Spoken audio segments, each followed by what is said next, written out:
Kita belajar dulu ya. Ada orang bertanya dengan saya, Pak, kenapa sih Pak orang benar itu kok diuji terus, dicobai setan, ya, diuji oleh Tuhan, dibiarkan diuji dari kacamata setan, dicobai terus. Kenapa sih Pak? Kok orang jahat enggak sih? Nah, ini kan pertanyaan yang klasik ya. Lalu saya jawab, tapi saya ingat mami saya yang ngajari gini. Saya tanya dulu, Mami, kenapa yang nakal-nakal kok enggak digodai setan toh Mimi? Yang pertama, mereka tidak menakutkan kerajaan setan. Jadi setan itu enggak tunggu Anda salah. Setan itu usil. Ya. Kalau Anda menonton 2 orang atau lebih katakan, setan itu usil gitu. Kita ini hanya belajar God is good all the time. Kita nggak pernah belajar evil, setan, bad all the time, gitu ya. Jadi dia jahat setiap waktu. Gak usah tunggu Anda salah ya. Karena itu jangan buka celah. Nah saya tanya, Mi kenapa orang benar itu selalu dicobai? Dan katanya mami saya gini ya. Mungkin Anda nggak setuju, tapi nggak apa-apa saya sebutkan ya. Why not? Kenapa enggak? Duh, maksudnya Mi, karena hanya kita yang bisa menanggungnya. Duh, aneh toh. Jadi saya ulangi ya, Mi kenapa sih hanya orang benar yang digoda terus, yang jahat-jahat, sehat-sehat? Why not, katanya mami. Karena hanya kita yang bisa menanggungnya. Saya dulu nggak ngerti artinya ini Bapak Ibu. Sampai kemarin malam saya menyiapkan firman ini, saya dapat ayat ini. Ayat yang lucu sekali. Anda sudah hafal. Sebab apa? 7 kali orang benar jatuh, namun ia bangun, tetapi orang fasik akan roboh dalam bencananya. Apabila ia jatuh, tidaklah sampai dia tergeletak, sebab Tuhan menopang tangannya, gitu ya. Jadi jawaban mami saya singkat. Kenapa orang benar digoda terus? Karena memang kita diciptakan kuat. Kalau orang lain, orang Jawa bilang amblas, hancur. Tapi orang benar, berapa banyak dari saudara ya, yang dari dulu bilang, aduh beratnya hidup ini. Tapi sampai sekarang, kita pasti bisa bilang Tuhan baik. Tepuk tangan dong buat Tuhan Yesus ya. Jadi kita sadar bahwa memang kita diciptakan lebih daripada pemenang. Jadi itu penting sekali. Jadi sekarang saya nggak takut ya. Memang kita bisa jatuh, tapi kita juga selalu bangun. Tapi saya bilang gini, nah setan itu ndak intinya menggoda kita loh. Tapi ingat ya, darah Yesus juga ndak intinya melindungi kita. Saya ulangi lagi ya. Walaupun Anda pendeta senior, saya mau mengingatkan, setan ndak pernah capek-capek menggoda kita. Tapi ingat, Yesus kita juga tidak pernah capek-capek. Dia Allah yang setia, yang melindungi kita. Jadi kalau COVID-nya tidak habis-habis, tidak apa-apa. Kasih karunia-Nya juga tidak habis-habis. Seringkali kita ingin mencegah.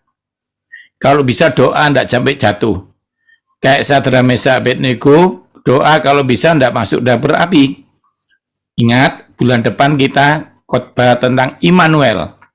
Allah menyertai kita. Artinya kita masuk dapur api tapi nggak hangus.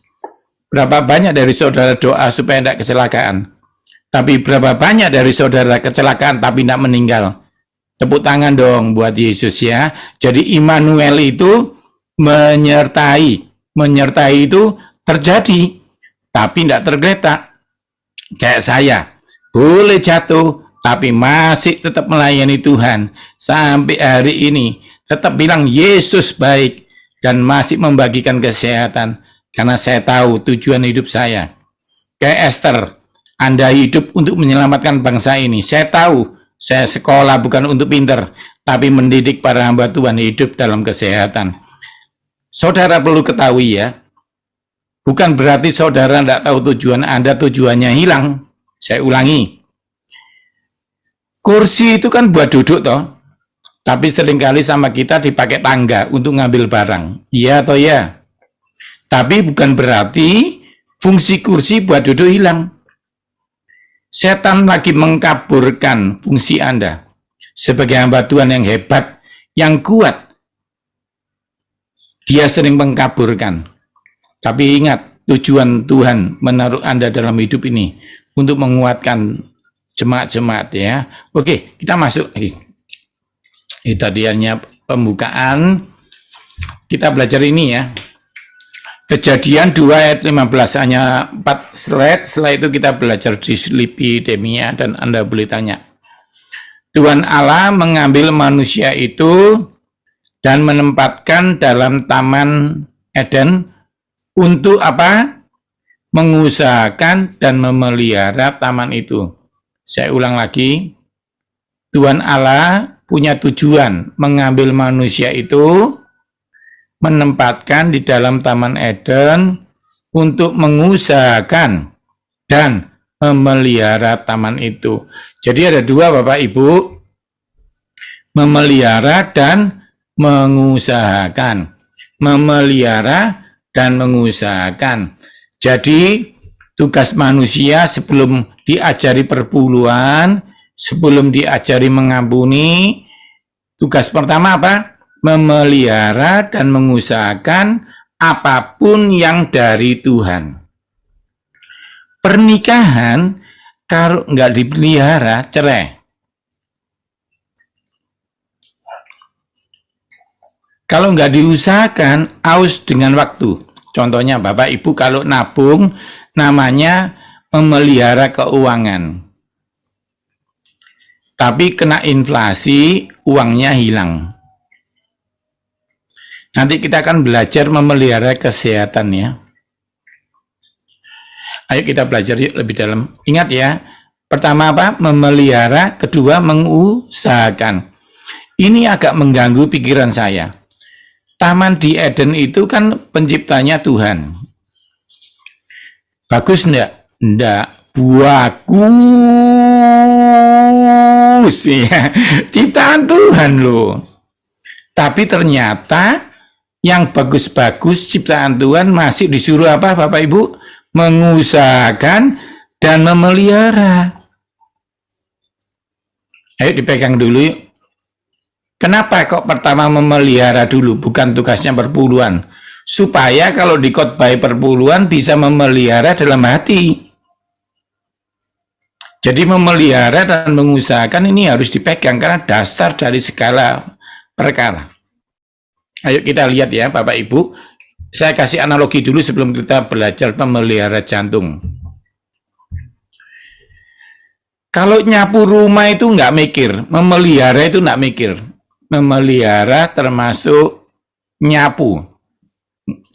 Kalau nggak disapu kotor nggak? Kotor. Sesuatu yang dari Tuhan kalau nggak dipelihara rusak. Jadi paling gampang hari malam ini kita belajar apa? Memelihara. Nyapu aja. Rumah kalau nggak disapu, walaupun didoakan tetap kok kotor. Nyapu pertama, nggak pakai mikir memelihara. Kalau mengusahakan itu pakai apa? Pakai mikir, pakai bayar. Ayo kita lihat yuk, memelihara pertama menyapu. Kedua, ngecat. Ngecat ini biayanya kecil, beli cat gitu aja. Jadi memelihara ini hanya butuh semangat. Ya, memelihara ini hanya butuh semangat. Kalau hujan-hujan Bapak Ibu, di tempat Bapak Ibu udah hujan nggak? Memelihara genteng. Ini namanya memelihara. Kalau nggak dipelihara kotor, temboknya berjamur, gentengnya bocor. Tapi ada saatnya Bapak Ibu, seperti kesehatan. Sikat gigi itu memelihara namanya. Pak, saya sudah mandi, sudah keramas. Itu namanya memelihara. Murah, cuma sampo, sabun, sikat gigi. Tapi berapa banyak orang mati kena COVID? Berapa banyak orang dipotong kakinya kena diabetes walaupun sudah sikat gigi? Jadi memelihara nggak cukup, harus mengupgrade. Banyak orang salah. Dijaga kesehatannya, waktu COVID musuhnya hebat, dia nggak upgrade. Jadi kita butuh di-upgrade kesehatannya. Apapun dalam pernikahan, dalam apapun. Ayo kita belajar yuk.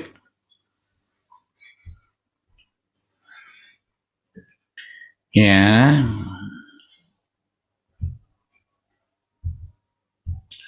Nah, Anda lihat nggak semua gambarnya?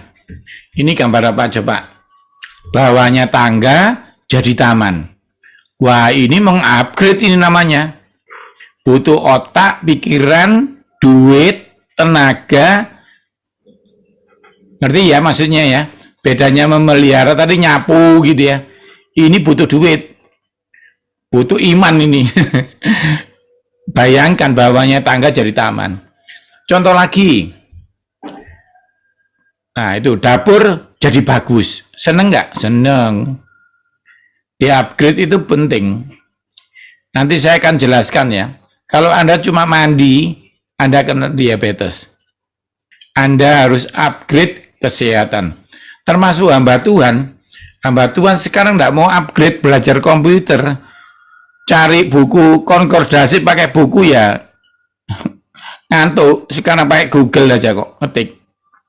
Itu namanya Bapak Ibu mengupgrade.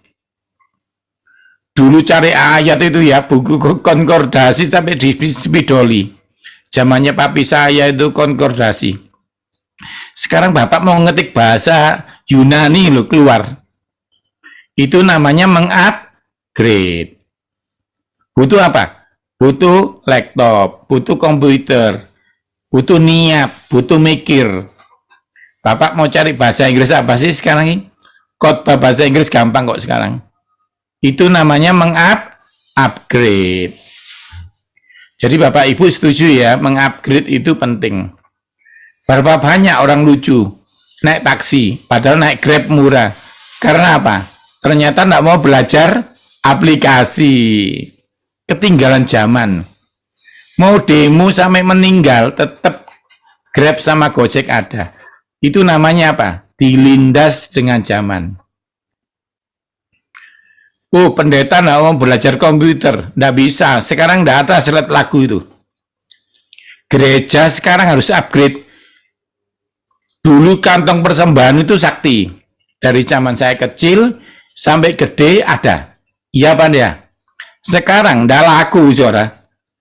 Persembahan gereja online pakai apa? OVO, Dana. Iya betul ya. Kalau Anda nggak ngajari jemaatmu upgrade, habis nggak ada persembahan. Anda sama saya ini di kota mana coba? Saya lihat itu kota hebat-hebat kayak Pak David, Napi, Tupulu, Malang. Salam kenal Pak, gitu ya. Bayangkan dulu ke Malang tol 2 jam, kalau macet 5 jam. Belum dulu Pak waktu lumpur lapindo itu bisa sampai akhir zaman nih. Sampai sana nggak mungkin. Bah, saya nggak bisa menyapa semuanya, jauh-jauh. Lumajang nih, Pak Manto nih, Pendeta Lumanto. Pendeta Manto. Saya sering ke Bu Vivi Laentara ya, ke Lumajang sana itu. Bayangkan Lumajang itu kalau macet zaman dulu Pak nggak ada tol, 8 jam. Zamannya ada kecelakaan itu dulu. Jadi ini termasuk semua itu update. Kalau Pak Wesley nggak mau update, ya nggak bisa ngumpulkan Anda. Itu contoh ya. Ayo sekarang kita lihat yuk kesehatan, bagaimana mengupdate kesehatan. Oh ya, saya mau kasih contoh tiba-tiba kok saya mau kasih contoh pernikahan. Dulu orang itu gak selingkuh itu cukup. Kenapa orang gak selingkuh cerai? Ayo jawab kalau bisa. Karena perintah Tuhan gak cukup gak selingkuh, tapi mengasihi istri. Banyak suami gak selingkuh tapi cuek sama istri. Ini kan Bapak Pendeta, Ibu Pendeta gak mungkin gitu. Khotbahkan di jemaat Bapak Ibu. Khotbahkan itu. Banyak orang gak selingkuh tapi cerai. Karena apa? Gak mengasihi istri, cuek. Sementing aku gak selingkuh. Contoh lagi Bapak Ibu bisa pakai contoh di jemaat ya. Aku gak mencuri kok Pak. Gak boleh. Kata Yesus, gak cukup gak mencuri itu. Harus memberi. Ngerti ya? Kalau dulu memelihara hukum perintah Allah cuma gak mencuri. Tapi gak memberi, cuek deh. Gak apa-apa dia lapar, mati. Pokoknya aku gak mencuri kok. Nah gitu ya. Nah kita harus di-upgrade oleh Yesus. Doaku nggak bunuh kok. Nggak cukup, harus mengasihi. Nah, itu upgrade namanya. Nanti Bapak Ibu bisa khotbahkan ke jemaat ya. Nah, ini contohnya kasur jelek jadi bagus ya gitu ya. Oke, sikat gigi adalah contoh mengupgrade, memelihara. Tapi kalau ini gigi jelek dijadikan bagus, seneng nggak? Nggak apa-apa Pak, yang penting Tuhan lihat hati kok, nggak lihat wajah kok. Ya, ya tapi suamimu, istrimu itu manusia, bukan Tuhan. Manusia melihat rupa. Jangan tersinggung ya, banyak perempuan setelah menikah jadi gemuk. Bapak pendeta sampai, waduh, tapi kita nggak boleh cerai. Jadi harus ya, istrinya gemuk-gemuk. Yang tersinggung katakan amin. Lingkar pinggang perempuan nggak boleh lebih dari 80 cm. Nah, pasti pegangi perut toh. Jadi gini loh Ibu Bapak, kita harus mengupgrade hidup, gunakan dengan baik. Menurut saya seperti itu ya. Oke. Karena itu ya, nggak banyak gereja kadang-kadang takut ngundang saya. Takut saya ngomong gemuk-gemuk itu loh ya. Hebat Pak Wesley ini masih ngundang aja. Karena kepingin semua hamba diberkati Tuhan kesehatan ya. Oke, kita masuk ya. Contoh mengupgrade dari gemuk jadi kurus, itu upgrade ya. Gemuk didoakan nggak bisa kurus. Yang tersinggung katakan amin. Harus dilatih.